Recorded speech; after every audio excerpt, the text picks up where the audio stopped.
Spring fun. My next topic will focus on the windows and doors outside. I'll begin by describing why the windows and doors should be inspected, then what to look for and do. Hello, welcome to EBC Hints, the podcast dedicated to making your home a safer place, one episode at a time. I'm your host, Paul Rochette, and today we're diving into the world of doing a visual inspection of your windows and doors. Anything that breaks the seal of a home are areas like windows and doors.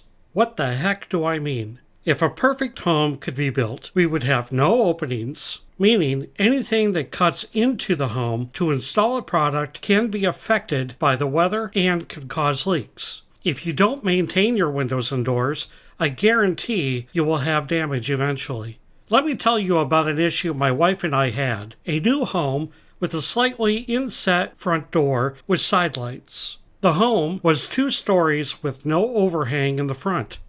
The home's exposure was facing directly into the wind's path. After a year, we had to replace the door. We started to notice the trim around the door was rotting. I opened the inside wall by the door and found termites and water damage. What was happening is water seeped in, encouraging termites to make a home. The termites were eradicated and the wall repaired. This time we had a well-known windows and door company install a new door. Guarded with a lifetime warranty, within 7 months, we had found more damage by the door sill. All this time, everything was properly caulked and sealed, we thought. The company came out. After investigating, we all concluded it was the design of the home. That was hard to take. So not everything can be fixed with caulk and sealer. Putting this into perspective, remember a window and door is basically a poorly insulated opening into your home. So many factors go into selecting correct windows for your climate that I cannot cover that in this episode. A simple illustration is to provide a typical average that walls are insulated versus windows and doors. Please note other variables play into this, like keeping heat out and cool in, etc. As an example, a single-pane window where there is no gap between provides an R1 insulation value, the lowest other than 0. Basically, a no-coated dual-pane window is approximately R2.083. Some of the best windows, a 3-pane, 2 sunstop coatings, and argon between the panes is only R8.065. A typical wall with 2x4 construction has R13 to R15 value. Doors without side lights, a typical R value is between 5 and R6. The lesson is we lose a lot of heat and air out of these locations. When walking around the home, you're looking for more than broken panes, damaged wood, ripped screens, peeling paint, and caulking. The goal of an inspection is to find air gaps, damage, split wood, peeling caulk, damaged or poor weather stripping, even windows painted shut or that do not open. You will see a variety of window types. Some are not meant to open, crank out, slide up, etc. When inspecting a window, start in one spot around the outside surrounding portion.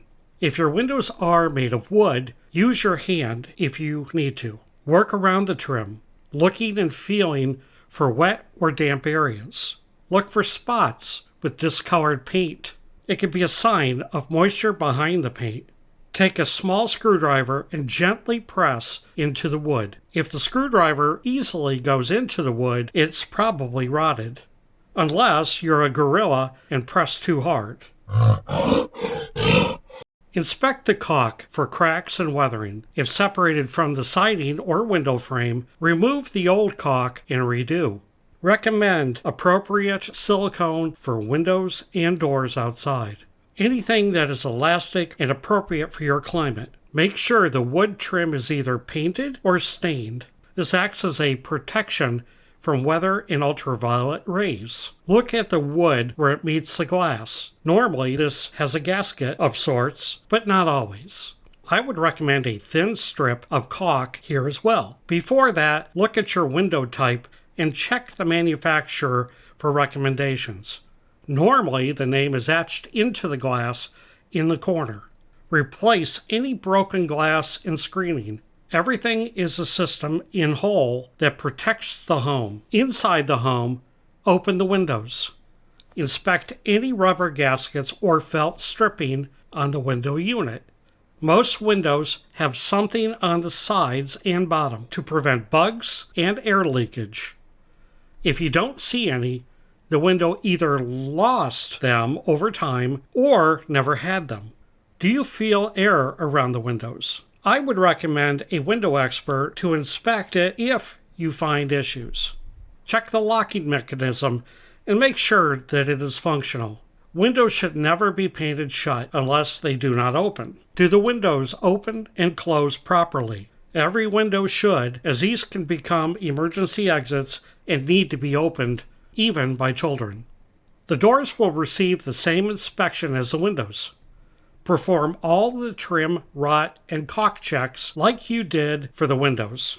A particular area to look at is the outside bottom trim molding. At the bottom, just above the sill, to look to the left and right side is where we normally see damage. Perhaps it will be sunken in, wavy, like it's rotting from behind. All doors seem to have this issue and can be corrected if caught early enough. Look under the door sill.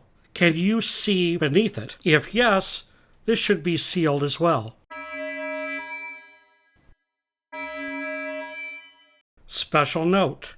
I did not mention this above, but never caulk, seal, or paint over damp areas. This will make the situation worse. From inside, look to see if you can see daylight around the door. Check the door seals around the top and sides.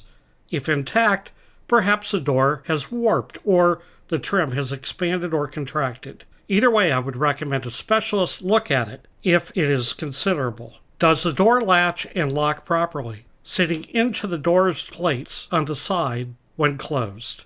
If not, this should be corrected. Now look under the door.